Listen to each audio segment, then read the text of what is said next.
Hey everyone, it's February 15th.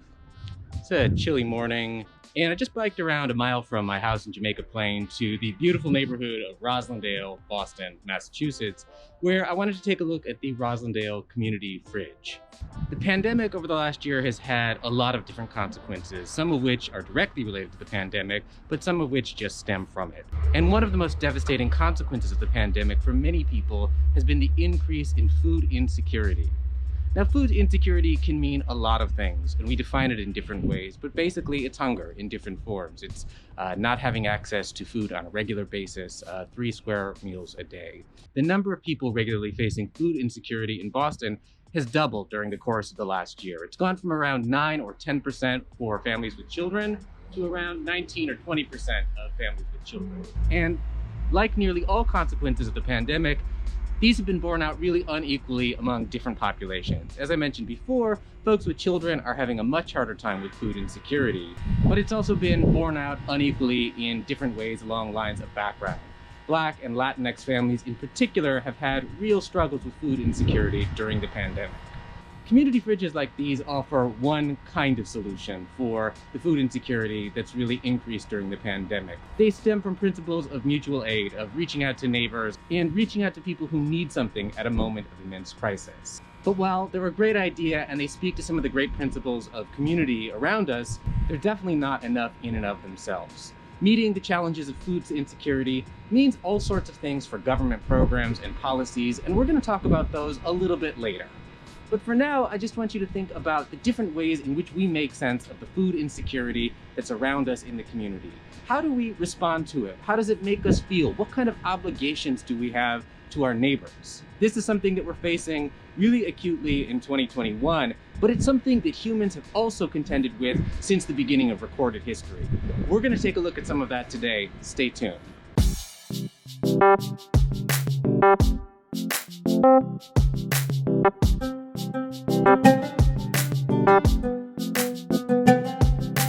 Hey everyone, I'm Benjamin Siegel, and welcome back to Taste, Culture, and Power. Together, we've been thinking through some really fundamental questions in the early history of food and politics on a global scale. We've talked about how food was consumed and how it moved, and how over the early modern world, the migration of food and changes in diets transformed markets and civilizations themselves. But now we're going to talk about a bigger, or maybe just a more conceptual problem. What happens when there's no food in a given place? Or when food is distributed in suboptimal ways? How do people respond, or how do philosophers respond, and how do states themselves respond? When I say the word famine, or talk about a shortage, it's probably not hard for you to imagine what I mean. You've got a set of staple images that you probably call to mind. Things like skinny bodies, or empty bowls, or mothers and children. Maybe, depending on what kind of image you call up, you also have in this picture a relief effort of some kind. A bread line or a communal kitchen, or the distribution of grain or other food in heavy jute or burlap bags. Famine, unfortunately, is one of the foundational experiences of humanity. There's records of famines throughout antiquity, and we've got evidence of famines throughout the early archaeological record. The Bible and other foundational human texts of religion and culture are filled with stories of famines. But famines are also really modern phenomena, and they're tied into the very organization of states and human societies. Since we're not going to cover the full and tragic history of famines throughout human history, we're going to look instead at a couple of important moments in the history of famines, when food scarcity began to emerge as a new site for collective political action. And we're going to use one new idea in particular to help us understand that emergence. That's the idea of a moral economy. And I'm going to come back to that in just a second. When I talk about a food riot, you can probably intuitively picture what I mean. There's swarms of people up in arms because there's simply not enough food. Maybe they're armed or storming the gates of a bakery or a castle or a granary where food is stored.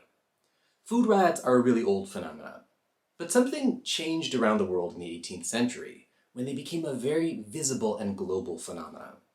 There's a paradox here that historians have tried to figure out. Just at the very moment that food supplies were becoming more and more secure and reliable around the world, there was an outbreak of food riots in these very same places that were enjoying new prosperity.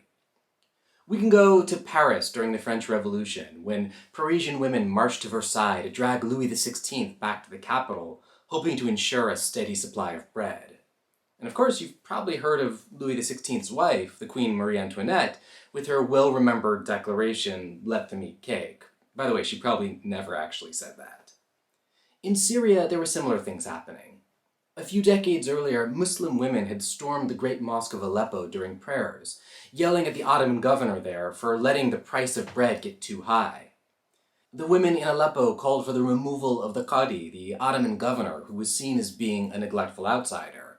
Like most Ottoman governors, he was a Turkish-speaking bureaucrat who shuffled between Arab capitals, unaware of or unaccountable for their suffering on account of food shortages. But similar things were happening in the New World as well. In 1749, the town council of Querétaro, Mexico, let food prices soar, and a mob roamed through the streets of the colonial Spanish city, attacking the public granary there. We'll come back to the exceptional case of China in just a minute, but even though the Qing Dynasty had one of the finest public provisioning systems in the world, crowds of hungry Chinese citizens regularly took matters into their own hands when that system broke down. Let's zoom out a little bit to see what was happening around the world in the 18th century, and try to understand why there were so many protests at a moment when prosperity was rising across the world. By the late 17th century, the devastating famines of the early modern world were beginning to subside, at least in Western Europe. Agriculture was getting better, and marketing, so the process of bringing food from farms to consumers, was also improving.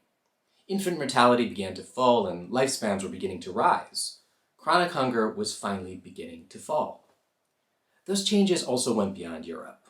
The Columbian Exchange and the arrival of New World crops in the Old World slowly began to improve standards there as well, and populations in the Old World in Asia and Africa began to soar. This was particularly pronounced in China. The arrival of American sweet potatoes, maize, and peanuts were transformative to Qing China, where between 1650 and 1850, the population tripled from around 140 million to more than 425 million. These crops were equally important in Africa, but the population of course didn't grow there, since the Atlantic slave trade continued to drain humans away from the continent. There were positive changes in the New World as well. After years of stagnation, Latin America's population finally began to recover from the effects of the conquest, and land returned to the grazing of livestock. After years of stagnation, Latin America's population finally began to recover from the effects of the conquest, and land returned from the grazing of livestock to the growing of grain. But production only tells one part of the story here. The other question, and probably the more important one, is that of distribution. Production by itself doesn't mean anything if people don't have a legal or political entitlement to food. In other words, a good and consistent way to get it. And when people in the early modern world had no legal entitlement to food, it shouldn't surprise you that hunger and social unrest usually followed. In thinking about that dynamic, we've got a good term to use, that of the moral economy.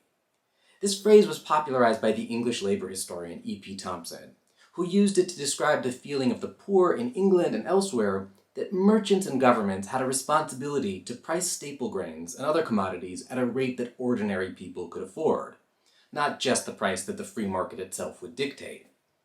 He used that notion of moral economy to help explain peasants who rebelled against prosperous merchants and farmers who sold surpluses for a profit rather than assuming a social responsibility of feeding a population.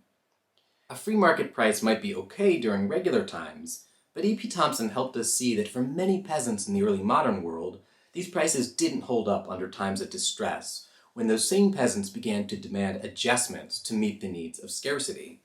This dynamic probably became more important in the 18th century as traditional relationships between peasants, landed elites, and rulers began to change with the rise of long-distance markets. Throughout that century, rural economies were being transformed by the arrival of the commercial economy. Subsistence agriculture was remade, and peasants grew more and more of their crops for markets far away from home. There was more of an incentive for the landed gentry to sell crops to urban merchants who could then sell them at a high profit. And as a result, peasants' lives in this century became more marginal, and the old relationships of reciprocity began to disintegrate. When grain was shipped off to the cities at times of scarcity rather than being used to feed local populations, peasants rose up against a capitalist logic, and they demanded a return to the paternal relationships that were at the heart of a moral economy. And when they were abandoned by their leaders, crowds began to take action to try to restore that old order. This was happening around the world. It was certainly true in Europe, where it drew upon Catholic suspicion of capitalism and the venality of merchants. But it moved elsewhere too. Conquistadors carried the notion of a moral economy to the Americas, where there were already pre-Columbian traditions of feeding and reciprocity. This was also true in China, structured by Confucian teachings. And Islamic requirements of zakat, or charity, helped create similar structures throughout the Muslim world. What was going on in Europe wasn't quite the same as what was going on elsewhere. In some ways, governments outside of Europe were more concerned with maintaining social stability. So in China, the Ottoman Empire, and elsewhere, it was more a matter of conflicts within established hierarchies, rather than peasant responses to fundamentally changed conditions. We'll come back to that in just a minute. To understand the dynamics of the moral economy in action, we've got to think a little bit about markets themselves and how they function differently in different places in Europe. There were distinct models of political economy at work in different places, and one profound difference was between what was going on in England and in France. In Britain, the ruling classes cultivated a faith in the free market to allocate resources efficiently. But by contrast, the French elite insisted that the free market needed some guidance for trade to live alongside sustenance. So let's zoom into France first. The food riot in France took place in many environments, on farms, on highways and canals, but most commonly it played out in markets and bakeries, and was carried out by women. Women would arrive at a bakery in the morning to purchase their daily bread, only to discover that prices had risen beyond their ability to pay. What happened next? French women would usually lash out at the merchant, and if he didn't offer a discount back to a price that seemed right according to notions of the moral economy, the crowd would ransack the shop. But these weren't just crooks. The women who raided French bakeries usually left money behind, giving what they believed to be the right amount for the bread itself. The French even had a term for this practice. They called it taxation populaire, or the popular tax. The police would try to intervene, but not usually very forcefully. Most of the time, they just managed to help achieve an orderly distribution of grain with a minimum of damage to the bakeries or markets themselves. Merchants and officials complained about this practice and described these women as mobs. But really, they weren't uncontrolled outbursts. Instead, these crowds were generally acting in a rational manner, and according to long-standing traditions, and with the very specific and probably just goal in mind of persuading local elites to fulfill their responsibilities to the common person. But these events grew more common and more forceful in the 18th century, owing in part to improvements in agriculture and changes in the landed order.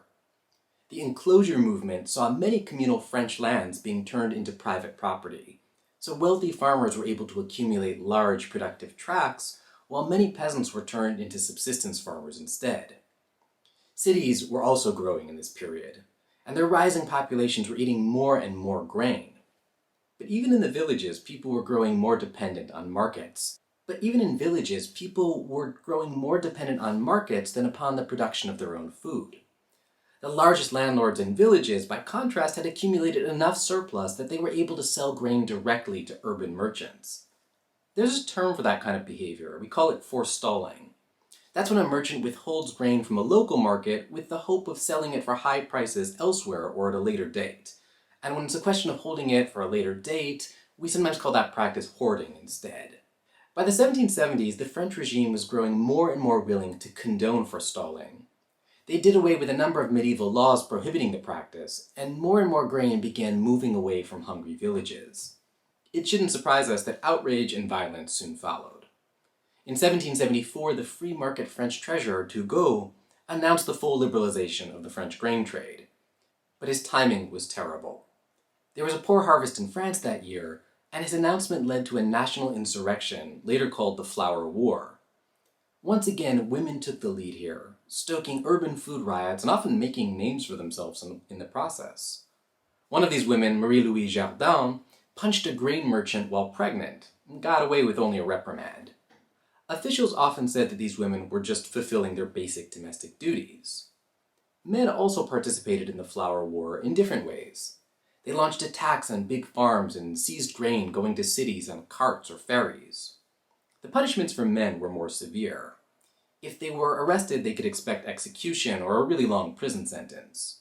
But these men also believed that they were fighting for a just cause, and that notion of a moral economy that had characterized earlier regimes.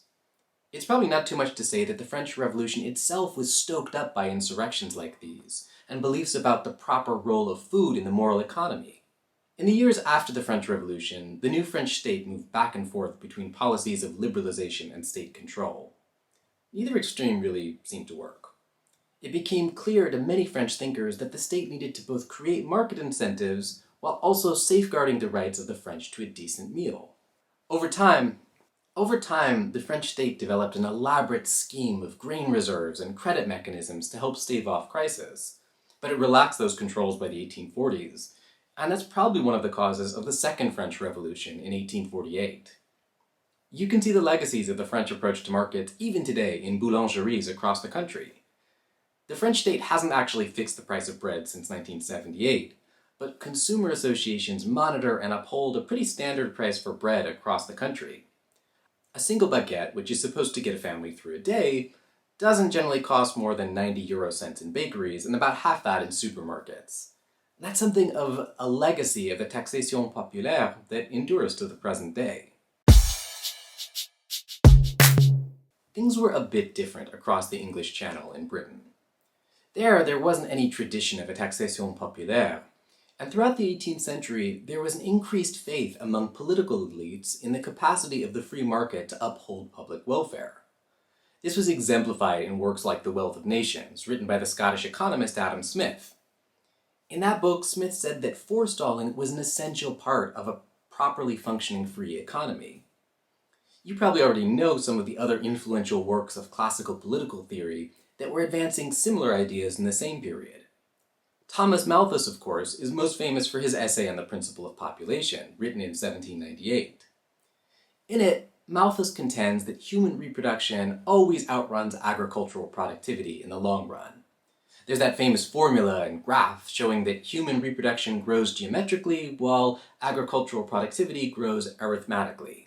For Malthus and other 19th century liberals, all these efforts to alleviate poverty and suffering and famine, things like higher wages, were always going to be futile, since they'd encourage the poor to have more babies. Moreover, those political economists believed that natural catastrophes like famine, disease, and war were important checks on population growth. Malthusian thinkers would continue to say the same things well into the 20th century, and we're going to return to that later on.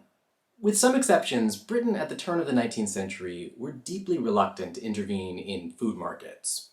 France and Britain were really different in that regard, but both countries were a lot more laissez-faire than what was occurring in China around the same time. The Qing Dynasty in China lasted from 1644 to 1911. And while it was founded by Manchu outsiders, its ruling elite were eager to uphold and even extend the customs of its Chinese subjects. This was probably most evident during the consolidation of the Qing dynasty under its third ruler, the Kangxi Emperor, who ruled from 1661 to 1722. Under the Kangxi Emperor's reign, the Qing dynasty expanded into Mongolia, Central Asia, and Tibet. But the Kangxi Emperor's Confucian ethos saw him establishing a massive empire-wide granary system that would come to manage more than 1 million tons of grain at its peak. This sort of granary had been used in China since at least the 1st century before the Common Era. But under the Kangxi Emperor, it became a national policy. It was referred to as the ever-normal granary, since its stocks were built up at times of surplus and spent during shortages, always maintained at something of a standard buffer level. The Qing dynasty established what we might call a kind of mixed system. On the one hand, Chinese officials never hesitated to intervene in grain markets to ensure famine relief, and they went far beyond the standards being established in France at the time. But at the same time, Chinese bureaucrats realized that merchants had an important role to play in distributing grain, so they never cut them out of the system entirely. The ever-normal granary lived side by side with a big role for private commerce. China had an enormous population that grew precipitously after the arrival of New World crops, and its bureaucrats sometimes had a hard time balancing competing claims for food. Unsurprisingly, there was often violence that broke out around questions over food and its just distribution. In the mid-18th century, the ever-normal granaries helped to relieve distress among peasants, freeing them from usurious loans given by merchants during times of famine and shortage. Local bureaucrats and governors could give low-interest loans of grain to the poor and collect them back at harvest time. This system also had the advantage of a regular turnover, so that rice or other grains didn't rot in storage. When there were natural disasters, provincial bureaucrats could mobilize the granaries and ship them along rivers or overland to famine-stricken regions.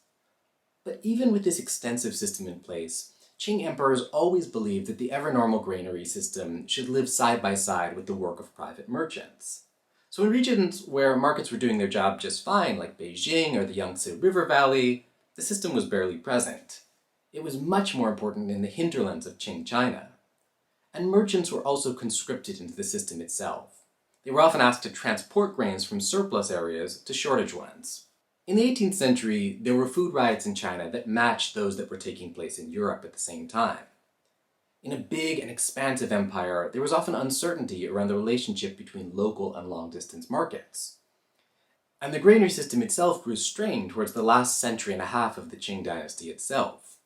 There were increased military demands as the empire grew strained, and as it declined, graft and just incompetence eroded the functioning of one of the early modern world's most impressive accomplishments in food marketing. But not all imperial systems were as successful as the Qing dynasty was at its height. Let's look at another imperial food system that was highly regulated, but was less successful, and which spoke to really different notions of a moral economy. The Ottoman Empire, of course, was one of the largest empires of the early modern world. It stretched from North Africa and the Persian Gulf through Anatolia and up to the Balkans. For the Ottoman Empire, food provision was an important political role, and food provisioning to cities in particular. Some cities were more important than others in that system. Since the Ottomans were custodians of the holy Muslim cities of Mecca and Medina, it was particularly important that those cities were kept well fed. But by the 18th century, the central government of the Ottoman Empire was thrown into crisis, and it began losing the control of tax collection to local rulers instead. Public services in the Ottoman Empire had always been tied to private charity and to the Islamic practice of zakat, or tithing. But as the state grew weaker, it began to fail in bringing in adequate supplies of food from the countryside to the city. Corrupt and ineffective local governors called qadis made this worse. Citizens protested against the rule and pleaded for relief. But the Ottoman sultans were unable to manage the system well, and Ottoman agriculture and population both declined at a moment when other parts in the world were soaring. There was also a geographic dimension to all this. The Ottoman Empire had access to really productive fields in Anatolia and Egypt and Syria, and during better times it had been possible to support the empire's largest cities. But the central government also restricted the movement of grain between provinces. So where harvests failed, cities suffered. Farmers worked under systems of indebtedness and against the backdrop of political uncertainty, and often were moving to cities themselves. By the end of the 18th century, cities in even the wealthiest provinces of the Ottoman Empire were experiencing new food shortages. And bad administration made this worse. While governors sometimes put price controls on the books, they generally didn't enforce them. And local qadis were also often corrupt and worked in the private grain trade themselves. By the end of the 18th century, there was a famine in Syria, and there were recurrent shortages in many different provinces of the late Ottoman Empire. What the example of the Ottoman Empire shows us is that a stable government was necessary to uphold food markets, but not always enough. Ireland in the mid-19th century gives us another example of a failed food system. If we go back to the 16th century, Ireland was mostly a pastoral country. Its residents, around 1 million of them in total, lived almost entirely on dairy products, with very little in the way of grain-based agriculture. But the English who occupied Ireland brought the potato to Ireland by the end of the 1500s. The tuber, of course, was from the Andes in South America, but it did exceptionally well in Ireland. Between 1700 and 1845, the Irish population quadrupled from around 2 million at the beginning to 8.5 million by the end. And that population subsisted almost entirely on potatoes. Working men were said to have regularly eaten 10 pounds of potatoes a day, washing them down with milk. That was a pretty bad diet, but the Irish could and did live on it. But it was vulnerable to blight, and that's exactly what happened. If you've been to Ireland, you probably remember a lot of rain and frost had often destroyed potato crops in pre-19th century Ireland. Famines had struck Ireland in 1740, 1799, and 1816, and it seemed clear that the potato had pushed population growth far beyond the long-term carrying capacity of the soil. But in 1845, rain was coupled by a new source of blight. An American fungus, Phytoptera infestans, blighted the remainder of the potato crop that year, destroying a staple crop that had kept millions of Irish farmers alive. The farmers tried to plant the remaining potatoes, but when the rains came back, those crops also failed. By December 1846, nearly all of Ireland's potatoes were gone. Disease, famine, and death followed. By 1850, nearly 100,000 people had died from malnutrition and starvation, and another 500,000 died of associated infections. For many British observers, this was the proof positive that the economist Thomas Malthus had been correct. The British Parliament had enacted a poor law in 1838, but the Irish famine was far beyond anything that system could handle. Many poor Irish tried to get sent to prison in that period, since prison diets were better than almost anything on the outside. Eventually, prison officials reduced rations so that people wouldn't be induced to steal. And the Prime Minister refused to stop the export of food from Irish ports to England, even as people were dying in the streets. The Irish potato famine was a natural crisis, but the English embrace of laissez-faire political economy made things much worse. More than 1 million people died during the Irish potato famine, and the same number migrated from Ireland, mostly to the United States. And some of the patterns that we saw in the Irish potato famine, of a natural crisis compounded by political breakdown, would replay again in the 20th century. Before wrapping things up, let me fast forward to the second half of the 20th century, which was a time when a lot of things were shifting in the field of economics. Some of those changes would in fact help us rethink earlier famines in modern history. In 1981, the Indian economist Amartya Sen published a major book based on his research in the Bengal famine of 1943. This book, though, was called Poverty and Famines, an essay on entitlement and deprivation. And there was a reason that he was writing about famines at that particular moment. In the 1970s, there were major and tragic famines taking place around the world, and new questions about population growth. There had been a massive famine in Bangladesh in 1975, and another shortly thereafter in Ethiopia and the Horn of Africa. Up until this point, many economists and historians believed that famines were broadly caused by a decline in available food supplies. Not very creatively, that hypothesis was known as the food availability decline theory. But Amartya Sen drew upon new data and new trends in economics to suggest that famines almost never stem from an overall lack of food. Rather, it was entitlement that helped explain famines. So, what's an entitlement? An entitlement, loosely speaking, is anything that someone can use to get food. An entitlement might be money or labor. It could be access to land or seeds or other inputs. But it might be just a purely political thing. Access to a program or a scheme, a food stamp, or even something as abstract as a right. Looking back at the Bengal famine and other shortages, Amartya Sen suggested that it was generally a failure of entitlements and not food availability decline that could explain most famines. That was a really influential intervention in our understanding of modern famines, even as other economists have sometimes pushed back against that theory. Ideas about the moral economy haven't gone away. They're with us in the modern world, and they structure our ideas about how societies can and should function. To help us make sense of those questions in the modern world, I reached out to Irene Lee. Irene is one of Boston's greatest and most well-known chefs, and one of the most creative and ambitious thinkers in food today.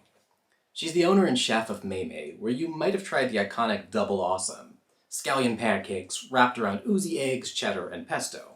Beyond this, Irene is a 6-time James Beard Foundation nominee for Rising Star Chef, and the co-author of a new cookbook called Double Awesome Chinese Food. But in addition to her work at May, Irene is also deeply engaged with questions of food justice and community food in Boston, where she serves on the board of Haley House, Loving Spoonfuls, Commonwealth Kitchen, and Project Bread. I talked with her about questions of food justice and the moral economy today. Here's some of our conversation. My name is Irene Lee, and I am the co-founder and owner of Mei Restaurant, which has been pivoting wildly through 2020 and 2021.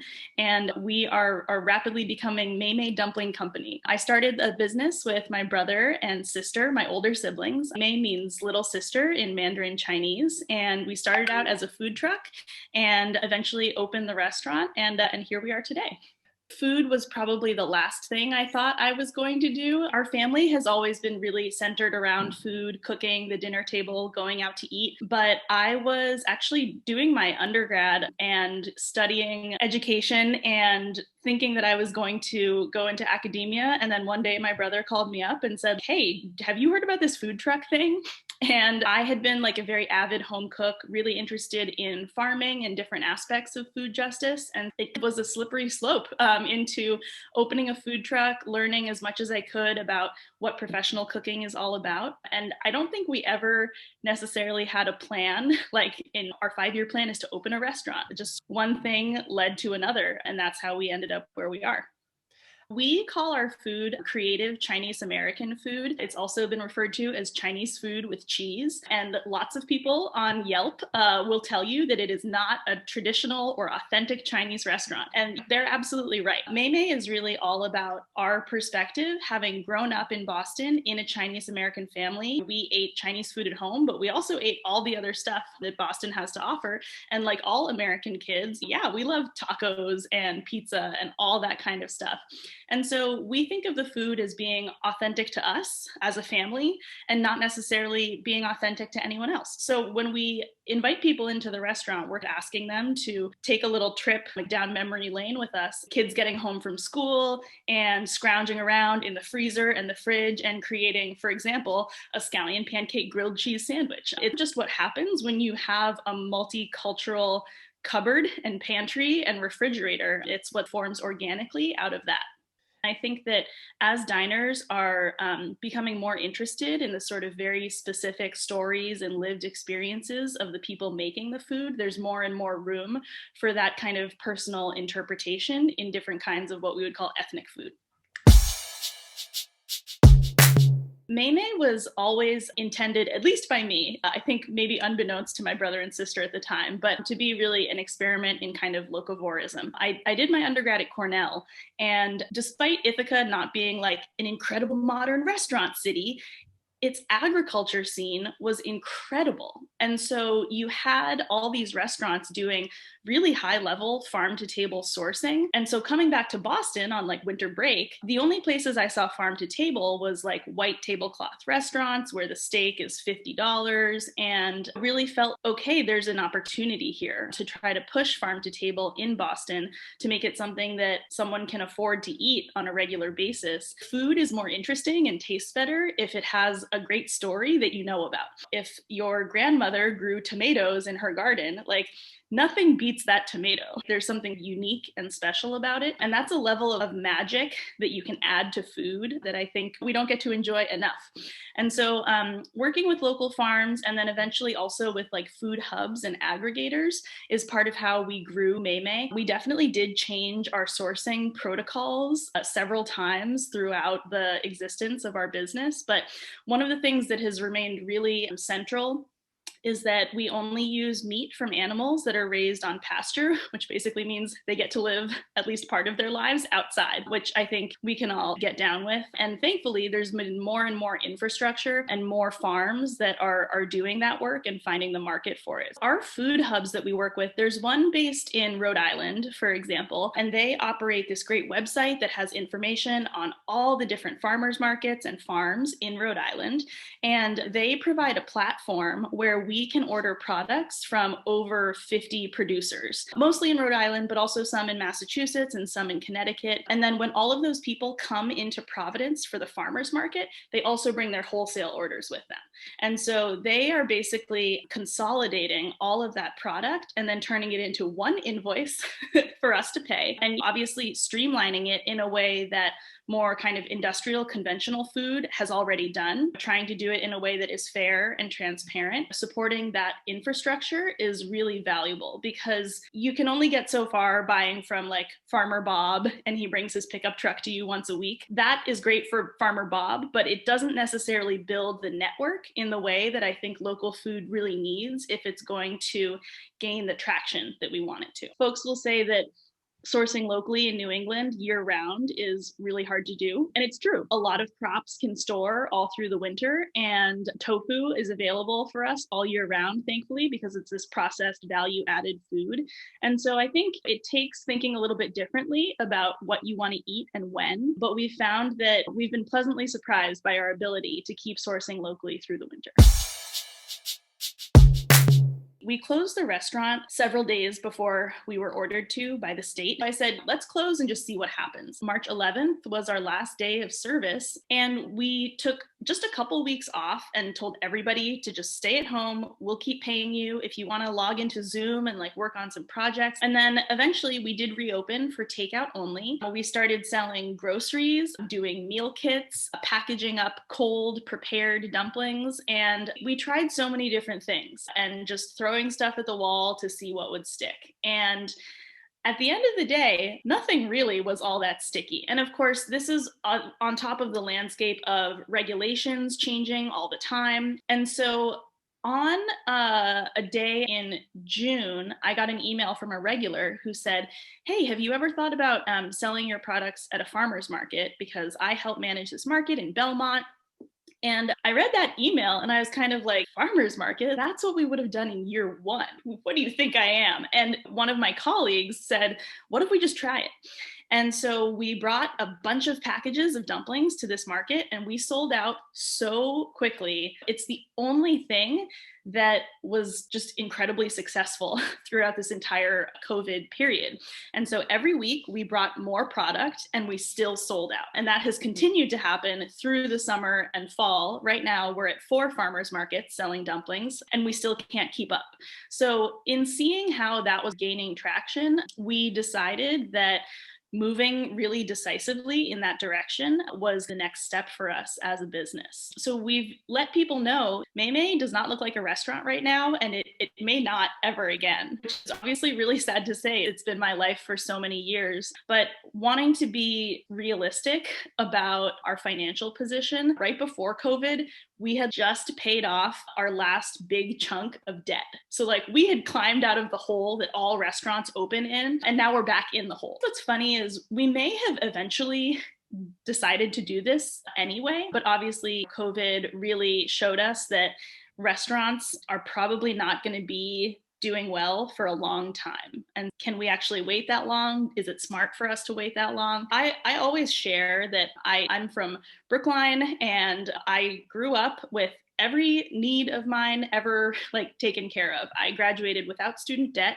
and that's not the position that a lot of people come into the restaurant industry with. And so I feel like I've been able to experiment and innovate because I've had this safety net. And so I definitely feel like I have a responsibility to pay it forward and hold the door open. Whatever Maymay ends up being, connecting people and sharing resources is going to be a kind of key part of that. At one point, we had an idea to run Maymay as like a rotating pop-up and to have other folks coming through the kitchen, learning about sourcing, learning about employment practices, and basically getting to take advantage of our learning and the mistakes that we've made, the things that we have figured out, the systems that we've created that we think really work, and sharing those. So I don't know if it'll be a restaurant, but something where we're trying to build a really robust, equitable food community.